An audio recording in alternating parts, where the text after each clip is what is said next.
Welcome back, Cash Club, and we had a crazy game yesterday. I'm just gonna get right into it. We just got to talk about it, man. Because when I tell you lackluster Super Bowl, this is the definition of it. It has to be the lackluster one. It has to. So, if you don't know, it was in Santa Clara yesterday. Beautiful weather. I know people that were there. Beautiful, right? But man, the Seahawks just tore down the Patriots. The Patriots had an offensive meltdown. We all seen it. The final score was 29-13, but don't let that 13 points fool you. This was a beatdown. The 12th, the dark side and the 12th man for Seattle, it went insane. They bullied the Patriots offensive line. Drake Maye, he was seeing ghosts. You remember that video came out? That dude was like, "I'm seeing ghosts." He is seeing ghosts. I've never seen this before. I've never seen this before. He had 6 sacks, 3 turnovers, and they had 0 points in the fourth quarter. Until the fourth quarter, sorry. That is just terrible. So let's just dig into it, man. We got the box stats for everyone. The QBs, the tailbacks, the receivers, the defensive monsters, because there were defensive monsters on both sides this game. Plus, we're getting the legs of Seattle, the love they deserve. Shout out to the punter, the kicker, the defense, and everything that came to play this game. It was wild. So let's just start with it, man. We got to start with Drake Maye. We have to. I've been seeing a lot of polls out there. They've been giving a lot of credit for this loss, so we got to start with him, right? So calling it offensive trash, that's just kind of, I think you being nice about it, if I'm just being honest. Man, you being nice about it. To me, they ran to the final balls of defense. I didn't think Seattle's defense was that. This defense is good. They played against the Texans, the Broncos defense, but this one shut them down. Drake Maye had 295, 2 touchdowns, 2 interceptions, and a fumble loss. The reality. He was the MVP runner-up this season. We'll give him that. But he finished the first half of this Super Bowl with 48 passing yards. That's ungodly. That should not be happening in an MVP runner-up. I'm sorry. It just doesn't happen. It doesn't. Most of his production came in garbage time. If we being real, it did. And kind of when Seattle was already celebrating. He was sacked 6 times, marking the 4th straight playoff game when he has 5 sacks or more. Think about that. That's not good. That was not good. If we're being honest here, we got to give him this. That line was trash. Will Campbell, I know he's a rookie. They actually had 2 rookies starting at the line, but for me personally, they had his number. He gave us the most pressures, I guess, in his Super Bowl history, maybe playoff history. He just looked overpowered. They were doing 4-man rushes. He couldn't do it. There was a blitz. They couldn't do it, which affected their running back game terribly. Ramondre Stevenson and Henderson, they combined for 13 carries for 42 yards. Matt Collins, the receiver, 24. He had a 24-yard catch and a 35-yard catch late. It was a touchdown. He was the only one that showed up. That's how bad it was. So we're at a point right now where this offense, they're going to have to do a lot of soul searching. A lot of it. Because if I'm being honest here, they're going to have to reboot a lot. The defense has to get better. They're going to have to get maybe 2 wide receivers, maybe. We'll see. And they're going to have to reboot this thing again. Drake Maye, I'm going to be honest with you. You did look scared out there. You looked like the moment was too bright and you didn't want no part of it. I get it. This is your second year. If we want to look at it from a whole year, hey, you did it when nobody thought you can do it. I will give that to you. But that was a bad performance. People are saying that's one of the worst Super Bowl teams we've ever seen in the Super Bowl. That's how bad that was. Here comes the narrative. Were they fortunate to get there? Did they have some things go their way? Yes, that happens every Super Bowl. But man, this was not a good showing at all.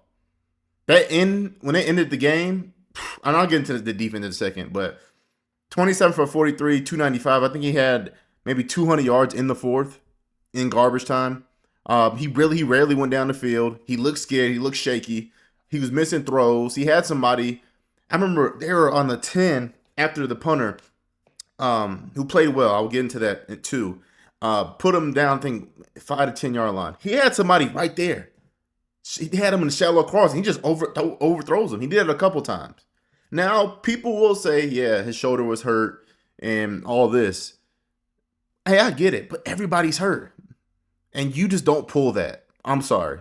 So that whole offense was just non-existent. Diggs, he's probably gone, non-existent. He couldn't get open. Maybe the only catches I think he was getting at one point was just halfback and tight end really getting open. So that was bad. So I don't want to harp and tear him down too much because I did see him crying, but that was not bad. You know what? Actually, let's just you want to listen to his crying speech because I did feel bad at the end. Let's play that right now. Man, I'm so proud. That's probably the reason I'm choked up most. This team is something that just glad to be part of.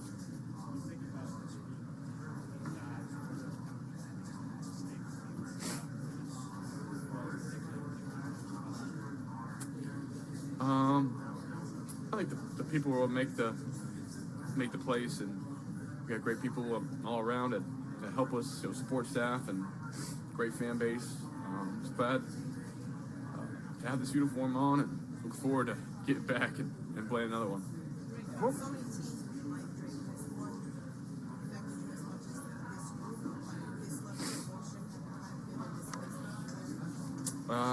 Yeah, you're at the highest stage, the highest level, so it's hard to kind of, put it that in comparison to others. I think it's a business at this level, but it's more than that. It's more than that in a game like this. And yeah, I think that's about it. It's more than a business. There's people in there that are doing it, not for the money or the fame. And that's what's cool about this team. Tough words, but man, we got to get to the other side of football, man. We got to talk about these Seahawks. We got to talk about them because this year was pretty. To me, it was special. I'm going to be honest with you. They played the perfect team game. Sam Darnold didn't have to be a hero. Just be a point guard. Don't make mistakes, and we're good. We're fine. I respect that. Now, can you say he struggled with accuracy a little bit? Yeah, but he committed 0 turnovers. And he made the plays he needed to make when he needed to make them, including a 16-yard laser to A.J. Barner for the only offensive touchdown for their side, or one of the only. And to me, if I'm being honest, he surprised me. I'm going to give him that. He surprised me. I didn't expect him to be this. I'm just going to be real. I don't know if y'all did, but I did not. So I just want to, we got to show him some love, bro. Because Skip called him Sam Darnold. People said the worst things they can say about him. And he did it. He did it. He won. He's the only one out that draft class. Baker Mayfield, Lamar Jackson, Josh Allen, all those. He did it. So he holds that ring. If you want to be honest here, of course he was an MVP. Shout out Kenneth Walker. You did your thing. You did your thing, brother. You did it. I'm gonna show love to you. He had 27 carries for 135 yards, 2 catches, and 26 yards with those catches. He was an absolute monster. Every play, he was just finding a hole. He generated plus 42 rushing yards over expected and forced 8 missed tackles. He's the first running back to win the MVP of the Super Bowl since Terrell Davis in 98. Think about that. There will be holes. He's just patiently waiting. I'm gone. I'm gone. I respected that so much. It was great watching it. To me, he deserved every single minute of it. He did. Now, Jackson Smith Enigma. I mean, I knew they were going to put his focus on him. I'm going to be honest with you. I knew they were. They were. So he didn't have a good game. He was hurt. I think he was out most of the second and third quarter. So he really had 1 catch, 16 yards. He didn't do too much. Messed up a lot of parlays, including mine. Hey, it's fine. It's fine. You let me down, but hey, we can figure something out. But if we're being honest, man, shout out to this team because that was a great team win. Now, I talked about the offensive side of the ball. I did, and there were some stars there. But let's get to the why this is a great team win, man. Let's just shift to this defense. Bro, this defense might be an all-time defense. Mike McDonald, 13% of his plays, he blitzed because the front four was so dominant. Witherspoon, 1 sack, 1 QB hit, 4 pressures. He was the ultimate weapon. He would blitz from the slot. He'll blitz from the edge. I mean, he's everywhere. He was everywhere. The linebacker had a 45-yard interception return for a touchdown, which was the dagger. Witherspoon laid on a monster hit as he threw it, and he got it. He said, "I'm taking this to the house." Derek Hall, two sacks, one forced fumble. Brian Murphy, 2 sacks, one forced recovery. Ryan Mills, 1 sack. The reality is they generated 52.8 pressure rate. That is insane for the Super Bowl. These are supposed to be the best teams. They hit May 11 times and made him look like he was seeing ghosts all night. I didn't want to say it, but they were. So, Mike McDonald, shout out to you. This is an ultimate masterclass on defense. You're one of the only play callers right now that I know that only calls defense. You're more a defensive specialist because the NFL is going towards the young offensive bright mind. So for you to be the opposite of that and go and win it in your second year and still have a great offense with that, hey, we have to do that. Because y'all made this was easy for y'all. This was easy. The way y'all were doing it, the way the schemes were set up, this was easy for y'all. So you had him seeing ghosts all night. So shout out to you. And to be honest with you, you're my top 5 coach of the year right now. And when I mean coach of the year, I'm not talking about the award. I'm talking about going into next year, you're a top 5 coach solidified. So shout out to you. Now, with this, man, we got to show some love, man. When they said you win at all phases of defense, or of the game in general, it goes offense, defense, and special teams. Shout out to Harbaugh's son. He did it. He had them locked in. I thought this dude was going to win the MVP of the Super Bowl. Jason Myers. I'm going to be honest with you. I don't know if y'all thought that, but I did. This is a specialist. He went 5 for 5, for 33, 39, 41, 41, and 26 yards. I think that's an all-time Super Bowl record. He scored 17 of the 29 points. He became the first kicker in NFL history to score 200 points in a season, including playoffs. And he was literally the offense before Darnold really settled in. So we got to show him some love, man, because that's actually amazing. He kept him in the game. He kept a game away from him, which I thought was spectacular, man. So I just want to show him some love. A lot of people thought he might have won MVP or could, but I don't know. Kickers sometimes get shitted on. They need to get praised when they actually do their job also. Because they're, you know that. Everybody knows that. They'll get shitted on, but show them some praise. Also, the punter, Michael Dickson. The reality, I mean, he kicked, I swear to God, I feel like he was kicking everything inside the 10 or the 5. 2 of those were down inside the 5. He neutralized Marcus Jones, their returner, he's quick, he's fast, he makes plays.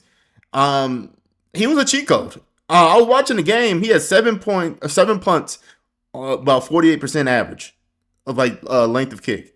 I mean, it was crazy. One almost got kicked. He had to really hurry up and kick that motherfucker before they hit it. And he short-toed and everything. I'm like, oh, that's a bad punt. No, it was perfect. So they deserve it. That special teams was balling. When I say this is a complete team win, that was how you show a complete team win. Boom, boom, boom, boom, boom.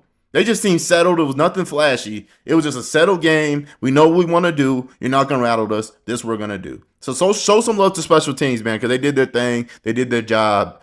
So yeah. A lot of people won't do this, but I had to. You know me. I like the stats. Last, I just want to show some clips from the head coach, Kenneth Walker, and Sam Darnold talking about this moment. Because they're 3 people that, 1, McDonald, you're young. 2, Sam Darnold, you got passed on. And Kenneth Walker wasn't really a household name. So let's just see what they have to say. Then I'll kind of get my outro on this. I just need to know what confidence you had in these men that are standing right here in front of you to lead you believe you'd be going home with the Lombardi Trophy. I had 100% confidence. We got the best team. 12 is 1, mob ties. We got the best fans in the world, 12s. Look how many 12s are in this stadium right now.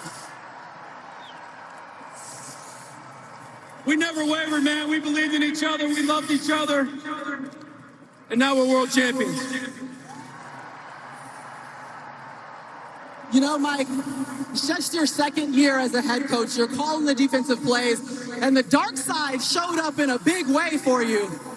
How would you describe what they were able to execute on the defensive side of the ball tonight? They just made a decision. They're going to play a certain way. They lived up to the dark side today. It's going to go down in the history books. We love our players. Look, they made it happen. They made it come to life, and we won the game. And hey, I know you don't like to talk about yourself that much, But just describe for a guy who almost walked away from coaching, was going to be in corporate America, in his second season, you now have a Lombardi trophy in your hand. What does this moment mean? I believe God called me to be a coach, and I listened to him, and I thank him. And we are incredibly blessed to be Seahawks, to be 12s, and now we're world champions. You're going after winning a Super Bowl championship. But what was going through your mind and the mentality that you had to make sure that you were powering this offense throughout the game tonight? First and foremost, I want to thank God for this, blessing to be here. Also, I want to thank my brothers. This don't happen without them. We went through a lot of adversity this season, but we came together and we stuck together, and that's what we got. Congratulations, Kenneth. Thank you so much. And last but not least, I want to bring up the quarterback. Hey, shout out to the 12s. Shout out to the 12s. Now, last but not least, I want to bring up Sam Darnold, your Super Bowl winning quarterback, ladies and gentlemen. Your 5th team in 8 seasons. What gave you the belief, the will to know that you could stand up here on this stage holding this trophy? It's easy. My teammates and my coaches, they've believed in me ever since the beginning of OTA's training camp, and that was our mindset. Every single day we came to work, and hey, I got to shout out our offensive line, our tight ends, our receivers, and of course the running backs for everything that they did tonight. It was special in the run game. But our defense, man, hey, 12s, make some noise for our defense.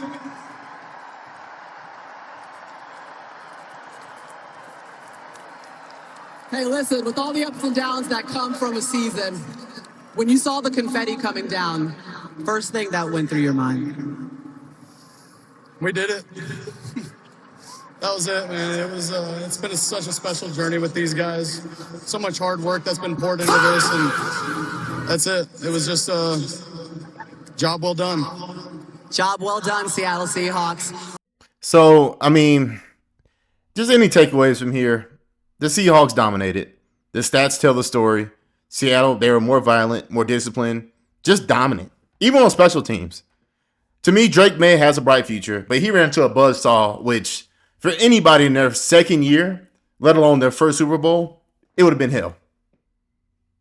I'm going to be honest with you. This might be a dynasty in the making. You got the top receiver. You can't have a chance to resign a running back. You have a stable quarterback, a great a great defensive coach, just a great mind, and you have one of the best defenses we've seen in a while. And guess what? They're all under contract by about 5 or 6.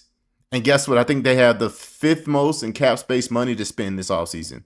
So they're going to retain that team back. If I'm being honest, this might be another repeat champion since the Kansas City Chiefs. I don't know. Let me know. Let me know if I'm tripping. I don't know. What was your favorite play? Was it the pick 6? Was it the 30-yard burst? Or was it everything on defense? Let me know in the comments, man. But hit that subscribe button, man. Comment. Let's talk about it. Obviously, I'm growing the community here, so I'll be doing a lot of Cash Club. Also, Cash Club Live, Monday through Thursday, with my co-host, Ann from the 9. So we got a lot of stuff to talk about, man. So let me know in the comments. Let me know what you think. Let me know if we have a dynasty in the making. And this is Cash Club TV, and I'm out.